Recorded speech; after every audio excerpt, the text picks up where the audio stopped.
마가복음 4장 1절에서 20절까지 말씀 우리 함께 봉독하도록 하겠습니다. 마가복음 4장 1절에서 20절 시작. 예수께서 다시 바닷가에서 가르치시니 큰 무리가 모여들거늘 예수께서 바다에 떠 있는 배에 올라 앉으시고 온 무리는 바닷가 육지에 있더라. 이에 예수께서 여러 가지를 비유로 가르치시니 그 가르치시는 중에 그들에게 이르시되 들으라. 씨 뿌리는 자가 뿌리러 나아가서 뿌릴새 더러는 길가에 떨어짐에 새들이 와서 먹어버렸고 더러는 흙이 얕은 돌밭에 떨어짐에 흙이 깊지 아니하므로 곧 싹이 나오나 해가 돋은 후에 타서 뿌리가 없으므로 말랐고 더러는 가시떨기에 떨어짐에 가시가 자라 기운을 막음으로 결실하지 못하였고 더러는 좋은 땅에 떨어짐에 자라 무성하여 결실하였으니 30배나 60배나 100배가 되었느니라 하시고 또 이르시되 들을 귀 있는 자는 들으라 하시니라. 예수께서 홀로 계실 때에 함께한 사람들이 12 제자와 더불어 그 비유들에 대하여 물으니 이르시되 하나님 나라의 비밀을 너희에게는 주었으나 외인에게는 모든 것을 비유로 하나니 이는 그들로 보기는 보아도 알지 못하며 듣기는 들어도 깨닫지 못하게 하여 돌이켜 죄사함을 얻지 못하게 하려 함이라 하시고 또 이르시되 너희가 이 비유를 알지 못할진대 어떻게 모든 비유를 알겠느냐. 뿌리는 자는 말씀을 뿌리는 것이라.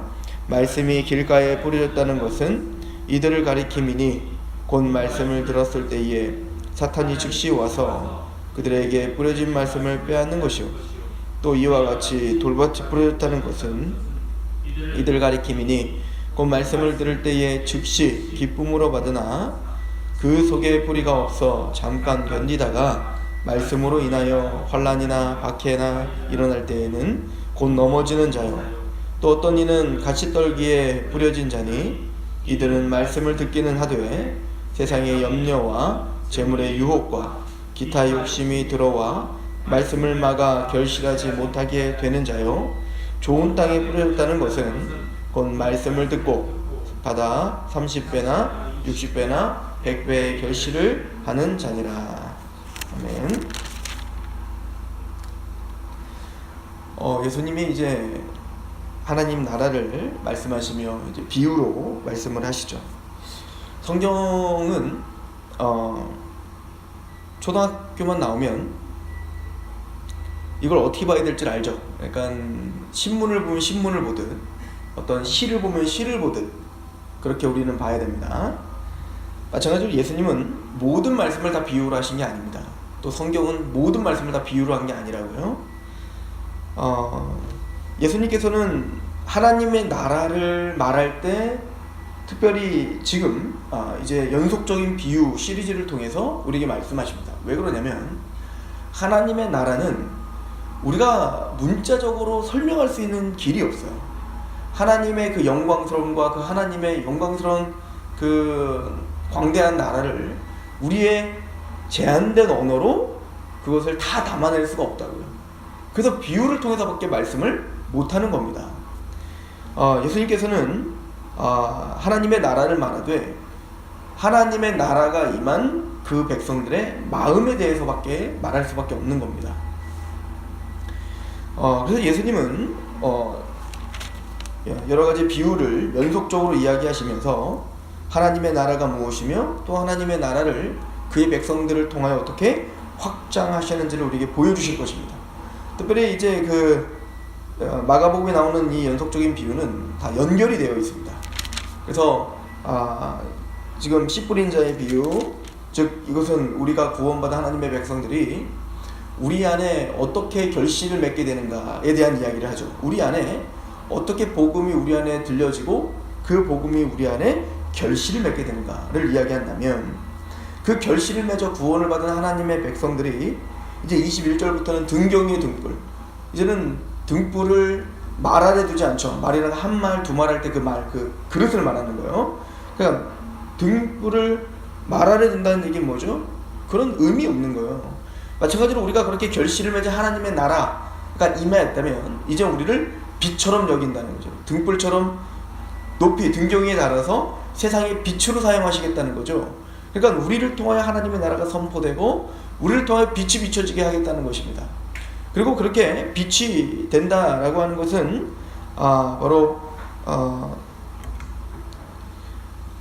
예수님께서 말씀하시기를 자라나는 씨의 비유를 이제 26절부터 합니다.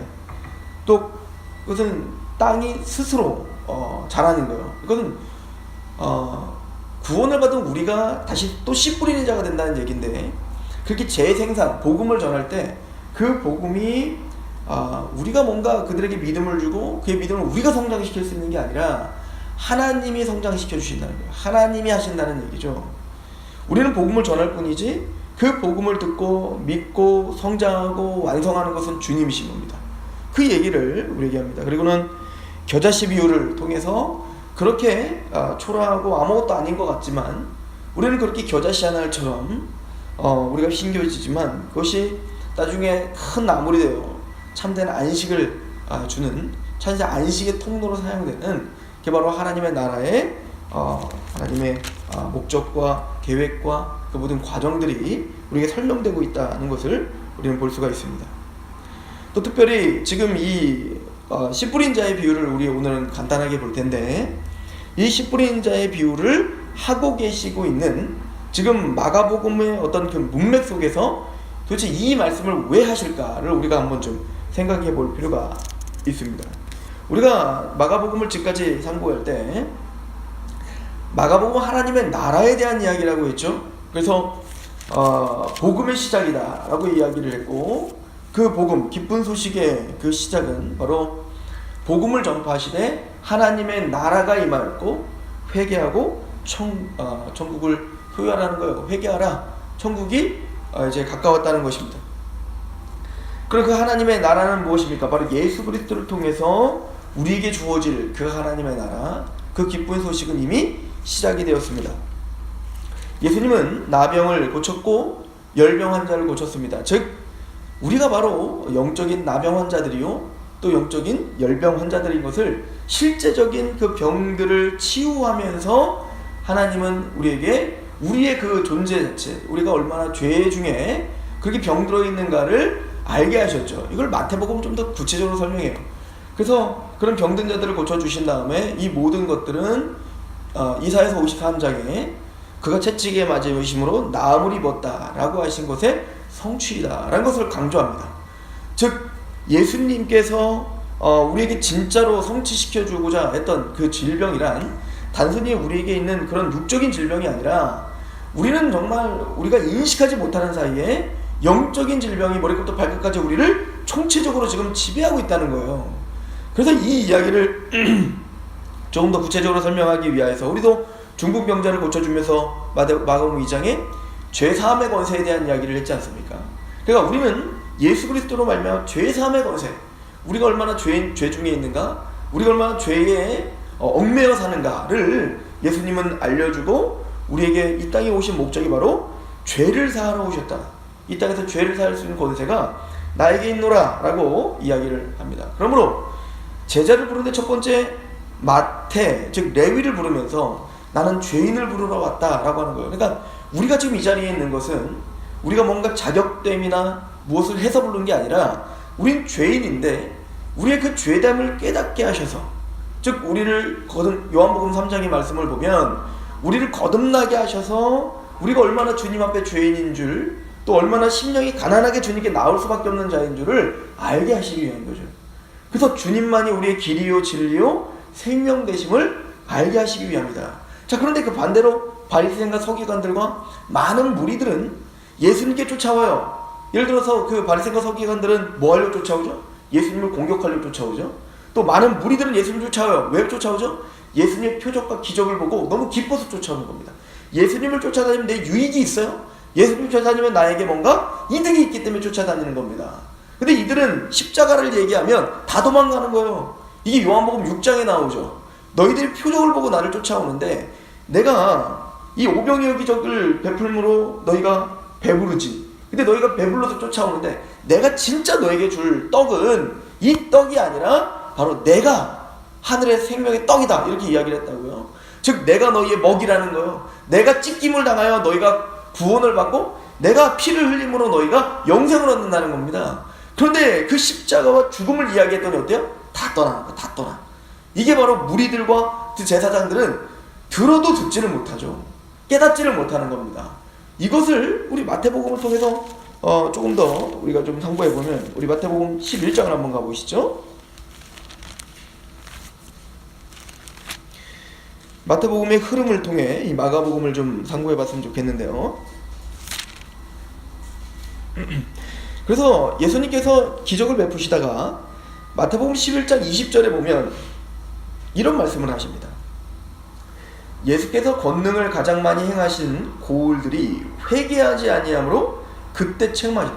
우린 표적과 기적을 보면 회개한다고 생각해요. 기적과 표적을 많이 보면 우리 신앙이 큰다고 생각해요. 근데 성경은 반대로 얘기해요. 가장 많이 표적과 기적을 본 데가 뭐예요? 회개를 하지 않아요.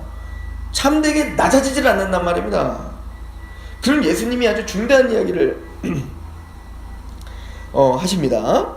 우리 25절을 보시면 그때 예수께서 대답하여 이르시되 천지의 주제신 아버지여 이것을 지혜롭고 슬기 있는 자들에게는 숨기시고 어린아이에게는 나타내심을 감사하나이다.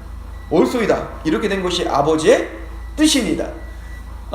내 교만, 내 지혜, 내 지식 그리고 나의 유의 여기에 사로잡혀 예수님께 온 사람들은 하나님의 말씀과 그 진리와 복음을 깨닫지를 못하는 겁니다.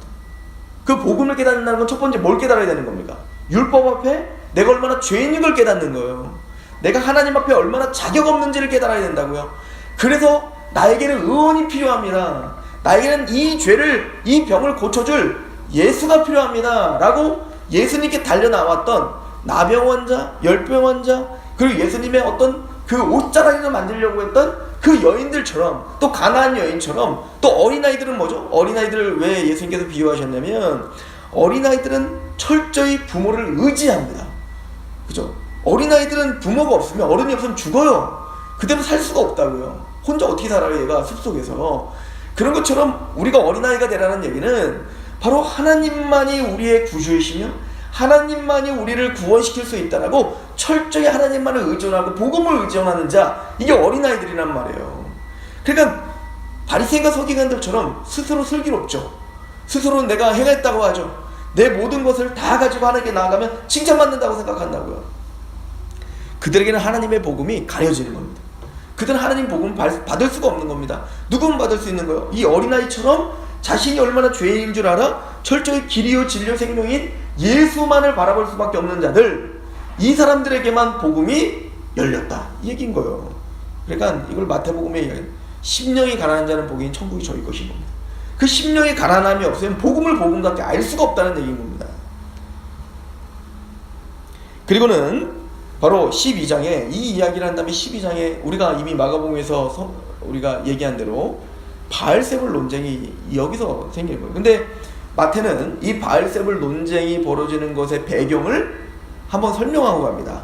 22절 가보시죠. 12장 22절.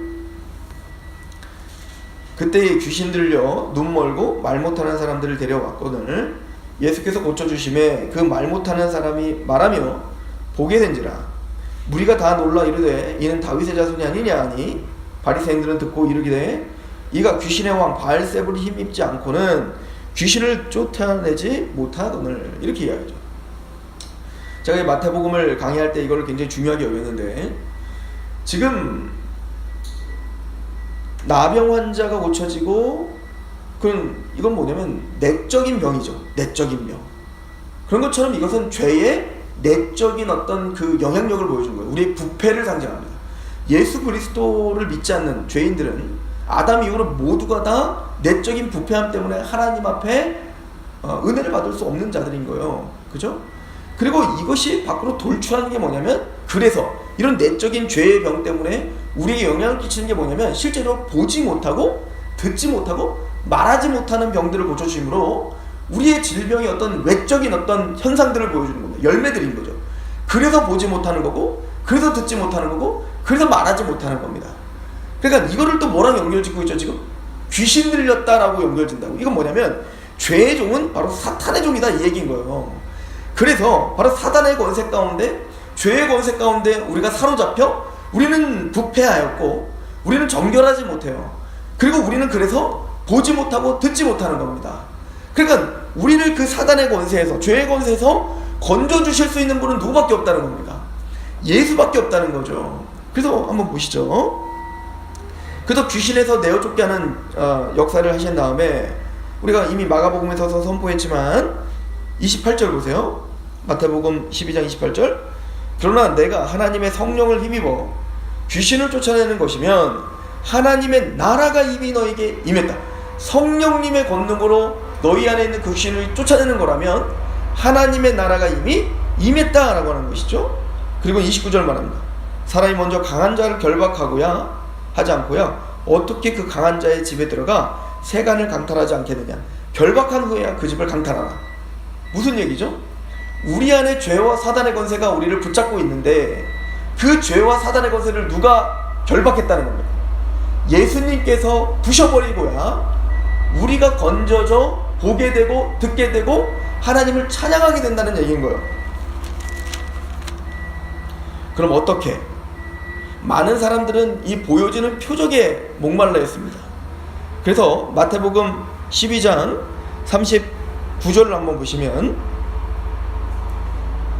예수께서 대답하여 이르시되 악하고 음란한 세대가 표적을 구하나 선지자 요나의 표적밖에는 보일 표적이 없느니라. 요나가 밤낮 사흘 동안 큰 물고기 뱃속에 있었던 것과 같이 인자도 밤낮 사흘 동안 땅속에 있으리라.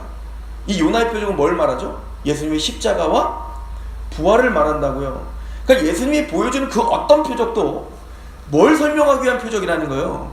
바로 예수님의 십자가와 부활, 이 요나의 표적밖에 보여줄 표적이 없는 거예요 원래. 즉 우리의 사단의 권세를 부셔버리고 우리 안에 하나님 나라를 침투하고 들어와 보게 하시고 듣게 하시고 말하게 하시는 그 은혜, 무엇을 통해서 된다는 거예요? 바로 십자가와 부활을 통해서 된다는 겁니다. 그 십자가와 부활을 통해서 사단의 권세가 부서지고 우리는 그 사단의 권세에서 벗어나 이제는 하나님의 나라로 가, 이제는 보게 되고 듣게 되고 말할 수 있는 하나님의 은혜가 우리에게 있게 된다는 거죠. 그리고는 마태복음 13장에 씨 뿌리는 자의 비유가 시작되는 겁니다. 어떤 느낌인지 아시겠습니까? 왜 우리가 이렇게 들어도 듣지 못하고 우리가 이렇게 보아도 보지 못할까? 왜 세상 사람들이 복음을 전했는데 그 복음을 그렇게 아무리 목 놓아 외쳐도 왜 이들은 보지 못할까? 왜 예수를 조롱하고 예수 믿고 있는 우리를 그렇게 괄시하는 걸까? 왜 우리를 핍박하나? 왜죠? 그들은 보아도 보지 못하고 들어도 듣지 못한다는 겁니다. 이게 마태복음이 하는 얘기인 거예요. 왜 그런가? 우리가 마가복음, 마태복음 그 앞쪽에서 말하는 것처럼 우린 죄의 질병 가운데 있기 때문이라는 거예요. 사탄이 우리를 주장하고 있기 때문이다, 이 얘기인 겁니다. 이걸 고린도후서 4장 4절에 뭐라고 말하죠? 이 세상 신이 믿지 아니하는 자들의 마음을 혼미하게 하여 그리스도의 영광의 복음의 광채가 비치지 못하게 하기 때문이다 라고 설명을 하는 것이죠. 그러면 우리는 어떻게 보게 됐죠? 우리는 어떻게 이 말씀이 듣게 됐냐고요? 우리는 어떻게 이 말씀에 감격하여 오늘 이 자리에 와서 예배하고 하나님을 찬양하게 됐냐고요? 우리가 좋은 밭이기 때문이죠. 우리가 좋은 밭이기 때문에 30배, 60배, 100배의 열매를 맺게 된 거죠. 그 이상도 그 이하도 아니에요. 그럼 잘 생각해 보시라고요. 우리는 밭이에요. 그 밭인데 그럼 이 씨 뿌리는 자는 누구예요? 농부잖아요.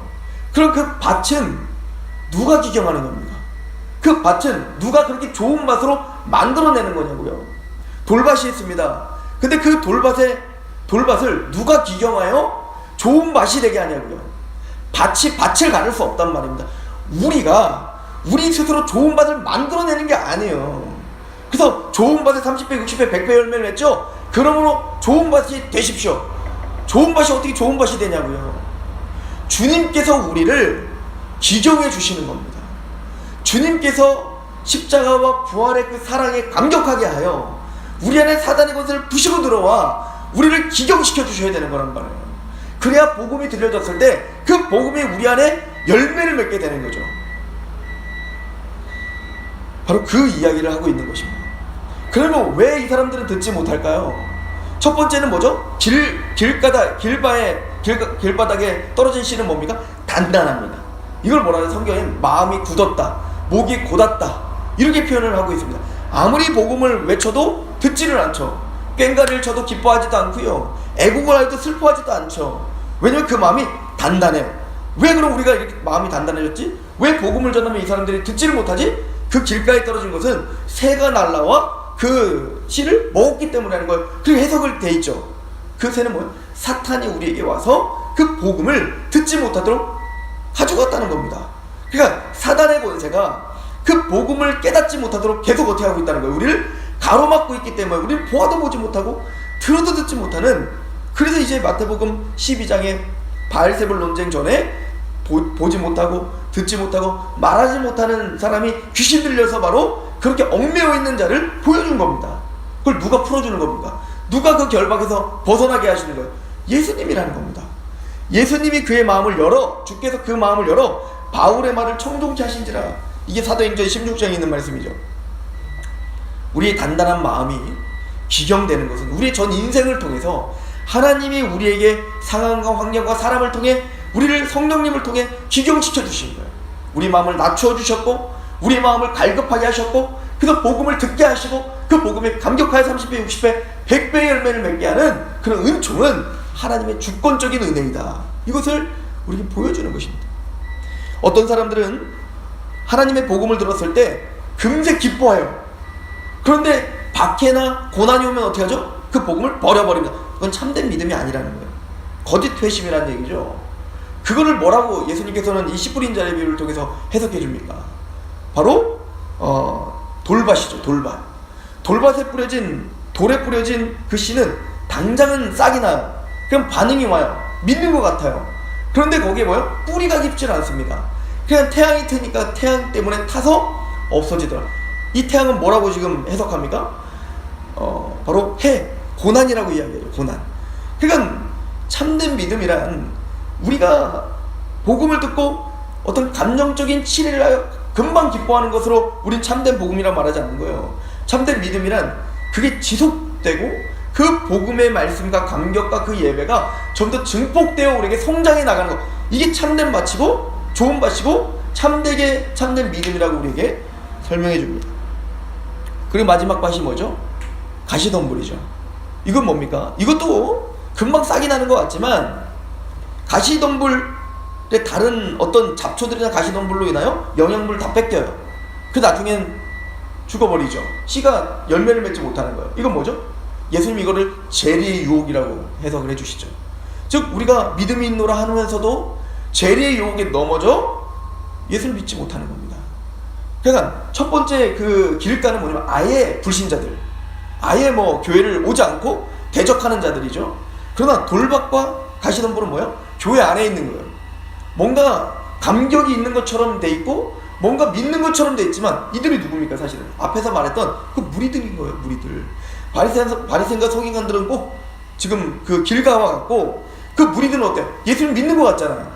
예수님을 표적과 기적을 보면서 예수를 믿는 것 같지만 하지만 예수님이 고난을 얘기하고 또 십자가를 얘기해도 다 떠나지 않습니까? 이게 우리 안에 있다는 것이죠. 그러나 진짜 좋은 밭은 뭐라는 거예요? 30배, 60배, 100배의 열매를 맺는다. 근데 여기서 조심해야 되는 건 30배, 60배, 100배의 열매를 맺는 게 그 좋은 케이스가 누구죠? 제자들인 거예요. 제자들. 그럼 제자들이 한 번에 좋은 밭이었나요? 아닌 걸 베드로를 통해서 우리는 증명되지 않습니까? 베드로 똑같이 도망가지 않습니까? 그런데 그 베드로에게 또 찾아가셔서 사랑의 고백을 받아내시고야 마는 게 누구세요? 예수님인 거예요. 이걸 누가 보면 뭐라고 말하냐면 너는 다 굴기 전에 3번 나를 부인할 거야. 그런 말 하지 마세요. 난 절대 주님 부인하지 않습니다. 근데 예수님이 뭐라고 합니까? 넌 부인할 거야. 근데 바요나 시몬아, 사탄이 밀가부르듯 너를 청구하지만 나는 너의 믿음이 떨어지지 않도록 내가 너를 위해 간구했다. 그 믿음을 지탱하고 그 믿음을 격발하고 그 믿음을 온전케 하시는 분이 누구라는 겁니까? 예수라는 거예요. 베드로야, 너는 자격이 없다. 너의 열심, 너의 어떤 그 고백, 너의 어떤 그 결단, 그 십자가 고난 앞에 너는 떠나는 자 아닌가. 그런데 떠난 너를 다시 찾아가 그 마음을 귀경하고 또 그 회복시키고 그래서 사랑의 고백을 받아내고야 마시는 게 누굽니까? 주님이시죠. 우리에게 복음을 주시고 또 그 복음을 우리 안에 믿어지게 하시고 우리에게 좋은 맛이 되게 하시는 분이 누구라는 거예요? 예수라는 거예요. 즉 우리가 복음을 듣고 믿음이 생겨 성장하는 모든 과정, 30배, 60배, 100배 열매를 모든 과정은 주님의 주권과 하나님의 은혜 속에서 되는 것이다. 우리의 힘과 노력으로 되는 것이 아님을 성경은 말합니다. 그러므로 우리는 기뻐하는 겁니다. 하나님, 내가 어떻게 이 자리에 있죠? 내가 어떻게 이 복음에 감격하죠? 내가 어떻게 눈을 떠 주님의 이 복음을 보게 됐죠? 이걸 요한복음 3장은 네가 물과 성령으로 거듭났기 때문이다 라고 말하는 것이며, 네가 좋은 밭이요 30배, 60배, 100배 열매는 네가 좋은 밭이구나. 보아도 보지 못하고 들어도 듣지 못했던 너의 마음을 주님께서 기경하여 보게 하시고 듣게 하시고 이제는 그 말할 수 없는 감격으로 찬양하게 하시는 그 하나님의 은총이 우리에게 있어 우리에게 이 자리에 있음을 고백하고 기뻐하고 찬양하는 하루가 되시기를 축원합니다. 기도하겠습니다. 하나님 아버지, 너무나 감사합니다. 주 하나님의 은총과 은혜가 우리의 생각과 마음을 주장하여 주시옵소서. 우리가 이 자리에 있는 것, 또 복음을 깨닫고 하나님을 높이고 하나님을 기뻐할 수 있는 것이 바로 전적인 하나님의 은혜인 줄 믿습니다. 하나님의 그 은혜에 감격하여 오늘도 주님을 살아가게 하시고 그 은혜에 감격하여 오늘도 감사하며 우리의 삶을, 우리의 몸을 거룩한 산제물로 내어드리는 하루가 되게 하옵소서. 예수 그리스도의 이름으로 감사하며 기도합니다. 아멘.